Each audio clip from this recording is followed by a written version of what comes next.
Well, alright. This, this is a little book of short stories, and I like one of the stories in here, so I was going to read this one for you, but it's a sad story. I don't normally do sad stories, but this one's kind of cool. It was written by a guy named Jesse Stuart, who was born in 1907 in Kentucky. He's like writes all about kind of living in Kentucky and what his life is like. It's real rural area, and he wrote a lot, mostly through the time period of like 1934 to 1956. So it's like pretty old now, but the stories are still pretty cool.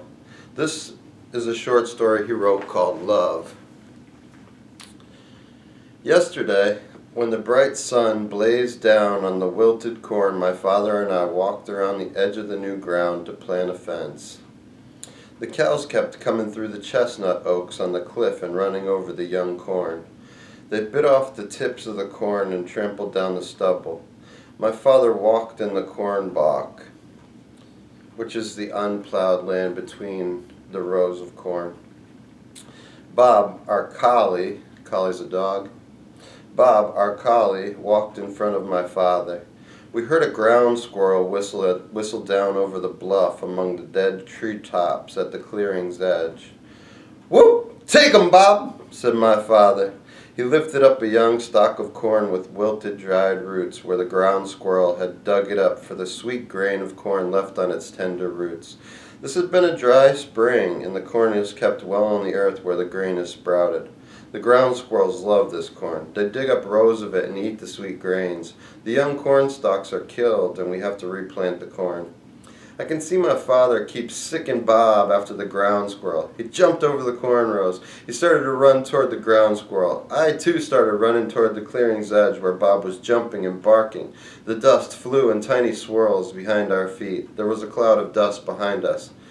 "It's a big bull black snake," said my father. "Kill him, Bob! Kill him, Bob!" Bob was jumping and snapping at the snake so as to make it strike and throw itself off guard. Bob had killed 28 copperheads this spring. He knows how to kill a snake. He doesn't rush to do it. He takes his time and does the job well. "Let's don't kill that snake," I said. "A black snake is a harmless snake. It kills poisonous snakes. It kills the copperhead. It catches more mice from the fields than a cat." I could see the snake didn't want to fight the dog. The snake wanted to get away. Bob wouldn't let it. I wondered why it was crawling toward a heap of black, loamy earth at the bench of the hill. I wondered why it had come from the chestnut oak sprouts and the matted greenbriers on the cliff. I looked as the snake lifted its pretty head in response to one of Bob's jumps. "It's not a bull black snake," I said. "It's a she-snake. Look at the white on her throat." "A snake is an enemy to me," my father snapped. "I hate a snake. Kill it, Bob. Go in there and get that snake and quit playing with it." Bob obeyed my father. I hated to see him take this snake by the throat. She was so beautifully poised in the sunlight. Bob grabbed the white patch on her throat. He cracked her long body like an ox whip in the wind. He cracked it against the wind only. The blood spurted from her fine curved throat. Something hit against my legs like pellets.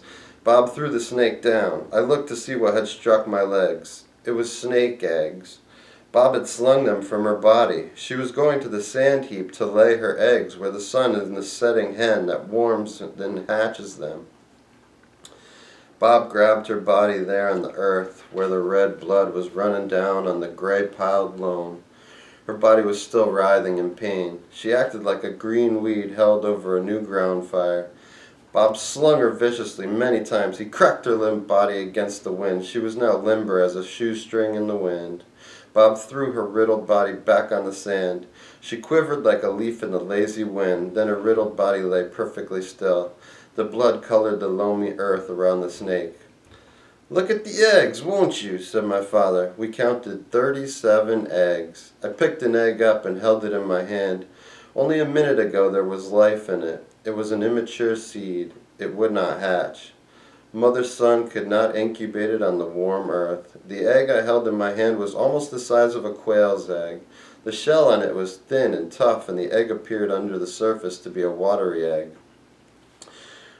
Well, Bob, I guess you see why this snake couldn't fight, I said. It is life. Weaker devour the stronger, even among human beings. Dog kills snake. Snake kills birds. Birds kill the butterflies. Man conquers all. Man, too, kills for sport. Bob was panting. He walked ahead of us back to the house. His tongue was out of his mouth. He was tired. He was hot under his shaggy coat of hair. His tongue nearly touched the dried dirt, and white flecks of foam dripped from it. We walked toward the house. Neither my father nor I spoke. I still thought about the dead snake. The sun was going down over the chestnut ridge. A lark was singing. It was late for a lark to sing. The red evening clouds floated above the pine trees on our pasture hill. My father stood beside the path. His black hair was moved by the wind. His face was red in the blue wind of day. His eyes looked toward the sinking sun. And my father hates a snake, I thought. I thought about the agony women know of giving birth. I thought about how they will fight to save their children. Then I thought of the snake, I thought. It was silly for me to think such thoughts.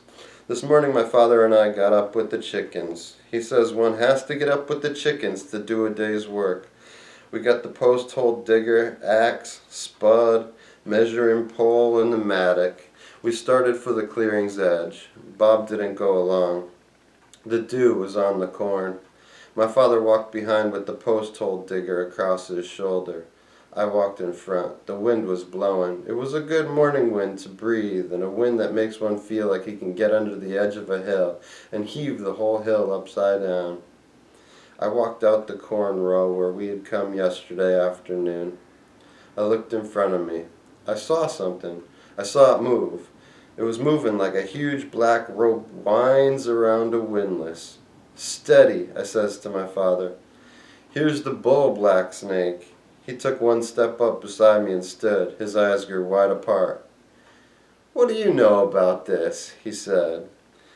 "You've seen the bull black snake now," I said. "Take a good look at him. He's lying beside his dead mate. He's come to her. He perhaps was on her trail yesterday."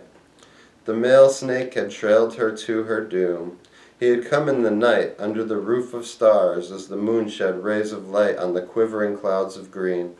He had found his lover dead. He was coiled beside her, and she was dead. The bull snake lifted his head and followed us as we walked around the dead snake. He would have fought us to his death. He would have fought Bob to his death. "Take a stick," said my father, "and throw him over the hill so Bob won't find him. Did you ever see anything to beat that? I've heard they do that, but this is the first time to see it." I took a stick and threw him over the bank into the dewy sprouts on the cliff. And he called that short story Love. You could see why. Black snakes will mate for life. There's a lot of animals that mate for life. Humans, we like to think we mate for life, but we got bad percentages to back up the facts. You could probably think of a bunch of animals that mate for life as well, and learn the words for them in English. Alright. Have a good one.